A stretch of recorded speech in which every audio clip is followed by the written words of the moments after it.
the Essenes embodied Jesus Christ. The story of Jesus most likely began around 100 years before the story begins, with his birth at the beginning of the Common Era. The first written version of the story is the Gospel of Mark that dates from 70 Common Era, about 40 years after the story says Jesus died. This is also the time of the Jewish revolt against Rome and the defeat and expulsion of the Jewish people from the Promised Land. The knowledge of the Hebrew Bible in a time of illiteracy indicates that the Gospel of Mark was written by rabbis, or very learned men in Judaism. Men who decided they needed to write down this story that had been circulating by word of mouth and storytelling for as many as 170 years, beginning with the founder of the Judaism sect of the Essenes, the prolific writers of the Dead Sea Scrolls, to make money. Their temple, homes, and country were gone, and it was desperate times for the Jewish people. The name of the founder of the Essenes was with a capital T, the Teacher of Righteousness. That was his name, the Teacher of Righteousness. Meaning he was believed to be the man described in Isaiah 53 who makes the many righteous. The man Jesus claimed to be. According to the oral story that most likely began 100 years before the Common Era, BCE, with this man called the Teacher of Righteousness, who established a sect of Judaism known as the Essenes, this teacher of righteousness who fought with a wicked priest. All this information is in the Dead Sea Scrolls. Fought with a wicked priest. Did not like the way the temple was being run. Did not like all the sinning going on in Jerusalem, and did not live there, and despised riches and the material things of the world, just like Jesus, who also claimed to be the teacher of righteousness. The oral storytellers, who were diverse and from different backgrounds, ethnicity, and ability, captured the imagination of the crowds with their oral skills and would earn their livelihood from donation of money and goods in the age of antiquity. Few could read in a world where literacy was restricted to just a few, and this did not begin to change until the Middle Ages. While the earliest forms of written communication date back to about 3,500 to 3,000 BCE, literacy remained for centuries a very restricted ability closely associated with the exercise of power. Schools in ancient Israel, if any existed, served only the sons of the rich and the religious elite. Storytellers in general would be very learned men, captivating the imagination of the crowds at the gates and the meeting places of Jerusalem, with tales that people of a harsh and brutal time wanted to believe in. A time when medical treatment was primitive and life expectancy was 30 to 35 years, averaging those who died at birth to those who died with long life into their 70s and beyond. A time when people believed in mythical gods and gods who were men and making sacrifices to gods for favor and for safety, healing, long life, crops, and fertility. The Dead Sea Scrolls are generally thought to have been produced by the Essenes. No one really doubts it anymore. And the Essenes are a group that protested the way the temple was being run. Many of the Essenes went to the cliffs and the caves east of Jerusalem by the Dead Sea, known as Qumran, to prepare the way of the Lord, following the commands of the prophet Isaiah. Today, in this day, the day of the Lord, because the land burns again, the Jewish people have returned, and Jerusalem and the ruined cities have been rebuilt, Elijah clears the way for the Lord. They went to Qumran to get away from the sinning of the people of Jerusalem and the ways of the religious elite at the temple, which would have been Pharisees and Sadducees. The Essenes are never mentioned. They're never mentioned in the New Testament. Now, they are prolific writers.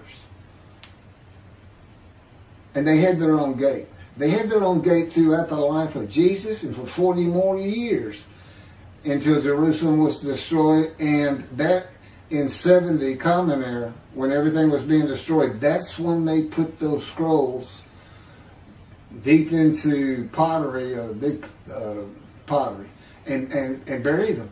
That's what kept them from disintegrating into dust. And if you ever look it up, I mean, when I say prolific, there must have been many people, they were copyists. But they also did, well, I'm going to get to it. They made commentary on the scrolls. One of the first leaders of the Qumran community, again, was the teacher of righteousness, identified in the Damascus document and the Habakkuk Pesher. A Pesher is a type of commentary in Hebrew. In the Pesher literature, the teacher of righteousness is presented as a founding figure who directly clashed with an opponent called the wicked priest. Of course, we all know what Jesus went through with the religious elite, Sadducees, Pharisees, and the high priest. This was the wicked priest in his day, 100 years before the birth of Jesus. The man described in Isaiah 53 is often referred to the teacher because of verse 11, where God says, verse 11 of chapter 53 of Isaiah, where God says, "My righteous servant makes the many righteous." The teacher of righteousness and his followers left a library of information on his teachings, himself, and Scripture, and would seem to be the first of many men to claim or to be claimed by others that the man described in Isaiah 53. Jesus is not even the last. No, he's not. But, I mean, he's not even the last. The Hebrew noun pesher is found in the Hebrew of the Qumran scrolls in the sense of meaning, explanation, interpretation. It is similar to a midrash in the Talmud. Various biblical texts were deemed prophetic and were subjected to pesher interpretation even when appearing in non-prophetic literary context. A copy of the pesher of Isaiah dates to the beginning of the 1st century Common Era. The pesher of Habakkuk attributes this technique to the founder of the community, the teacher of righteousness. In other words, this pesher is written during Jesus' life. And they had their own gate, the gate of the Essenes. The Qumran sect, like the broader Jewish movement from which it sprang, took a critical view of the established orthodoxy of its time, believing Israel to be under divine judgment, regarding itself as the true remnant of Israel and awaiting its imminent vindication. at the, quote, end of days. At the end of days, evil would cease, the wicked would be destroyed, and the righteous would live under a divine blessing. This is not unlike the teachings in Judaism today of a redemption, restoration, and exaltation of the Jewish people by the world of Gentiles, the nations, with peace throughout the world when the Anointed One comes. The Anointed One means Moshiach. The New Testament would say Messiah. That it just means anointed to do a task for God. And that would be from chapter 11, verses 1 and 2 of Isaiah. And the man is described in Isaiah 53 according to the sages and rabbis of the time. He's known as the leper scholar. And that's because it's a man suffering familiar with disease, sickness that will bring you to grief and be exposed to death. Today we would say cancer. And he makes the many righteous by his knowledge. That's in Isaiah 53. By his knowledge. Not by his death. Not by his crucifixion. Nobody dies. Exposure to death is not death. Jesus died. He was never exposed to death. He didn't get near it, but it did not happen.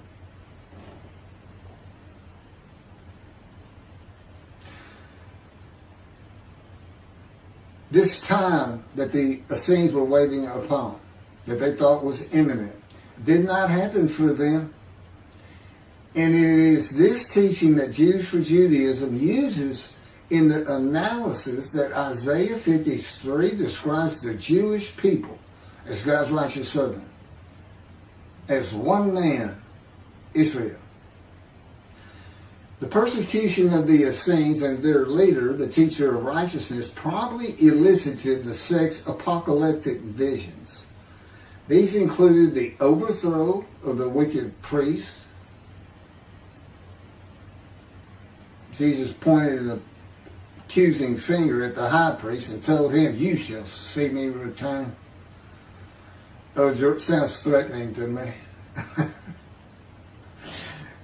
The wicked priests of Jerusalem and of the evil people, and in the dawn of the Messianic age, the recognition of their community as the true Israel.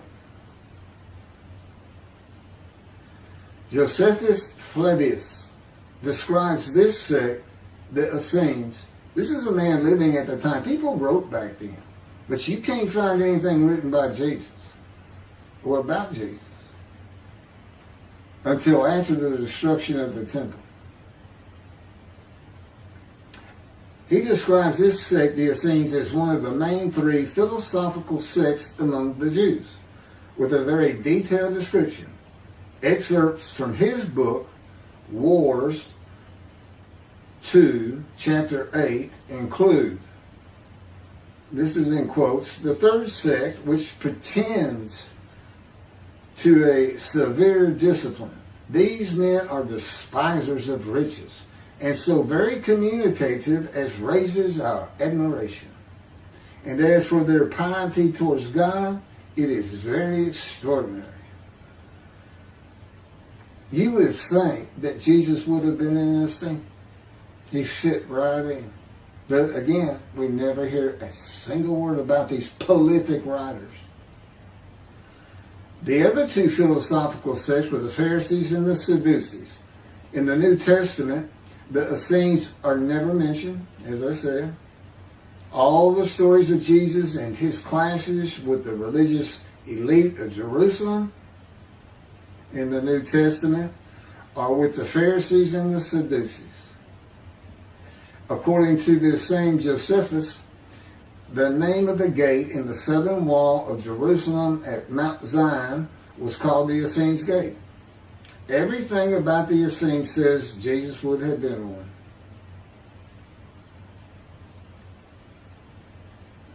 Peter and Paul, disciples later called apostles of Jesus, all said Jesus was the fulfillment of Isaiah 53 and the teacher of righteousness. All of Christianity does today. The Essenes, again, were writers and copyists and had their own gate in the southern wall of Jerusalem. Their founding leader claimed to be the righteous servant, so did Jesus. It is impossible to believe that the Essenes had not heard of Jesus.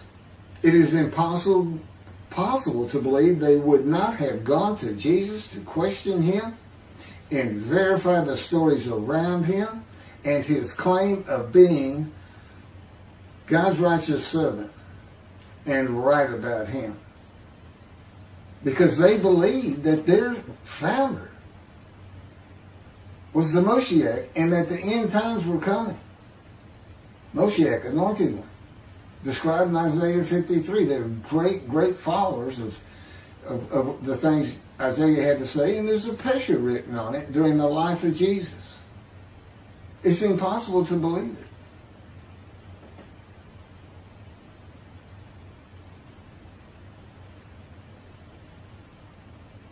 We're talking about a man that healed the sick, removed blindness, had the cripples walk, fed 5,000 people with 5 loaves of bread and 2 fish, walked on water, turned water to wine, raised the dead, was crucified, and 3 days later came back to life? And you think these people, how about Joseph Philadelphus?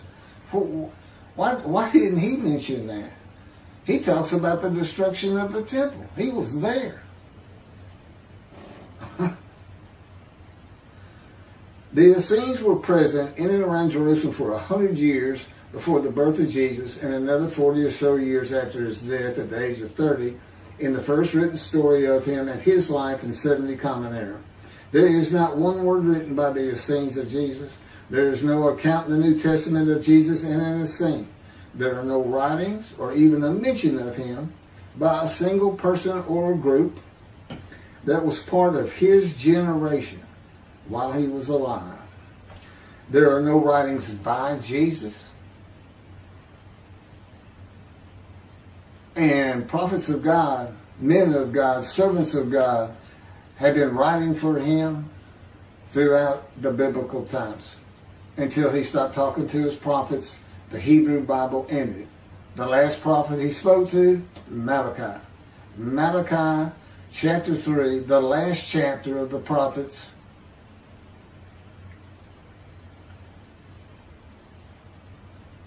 writes for God the prophetic announcement that he will return. He's going to come back. Now, I've already talked about the 5 prophecies of Jesus of when he will return, and every single one of them was false. He didn't return to his generation, sons of those who pierced him with the spear on the cross. He says in the Revelation on the first page, verse 7, those who pierced me with a spear shall see me return. I'm coming back quickly.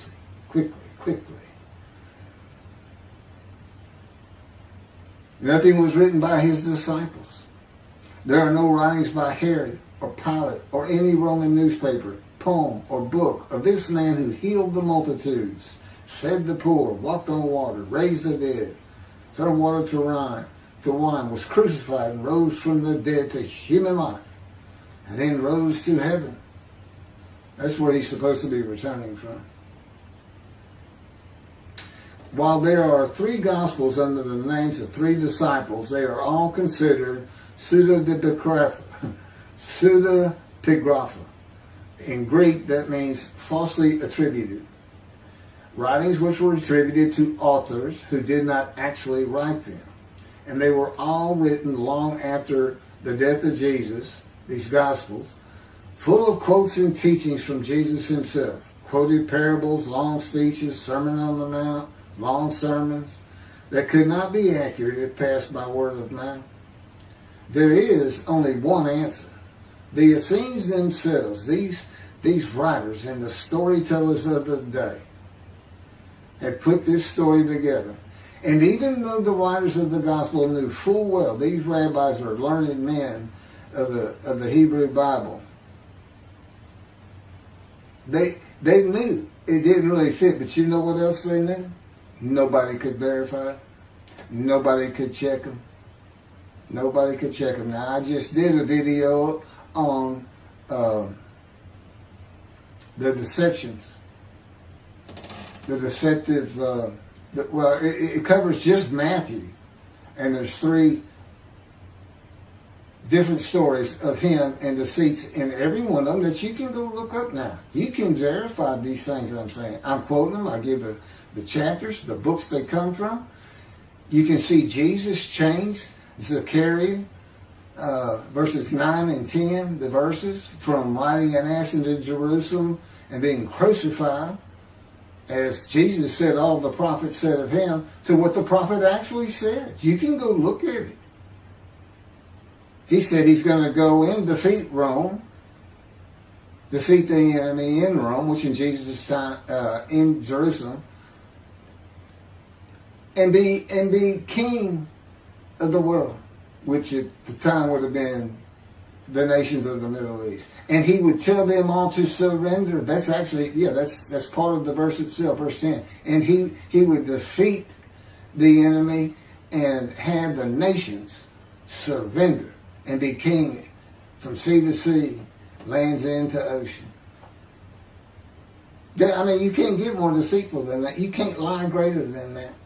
You're manipulating Scripture, God's holy word, manipulating it, deleting a verse 10, telling your disciples, tell everybody these things. That's why he's telling them. Tell everybody these things. I'm going in. They're going to kill me. Okay. That's what the prophets say. Don't forget. I mean, that's what he's doing.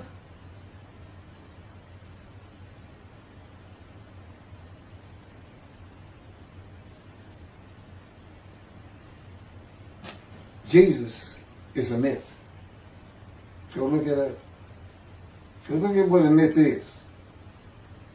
Believe me, it covers the New Testament. It covers Jesus Christ. Thank you.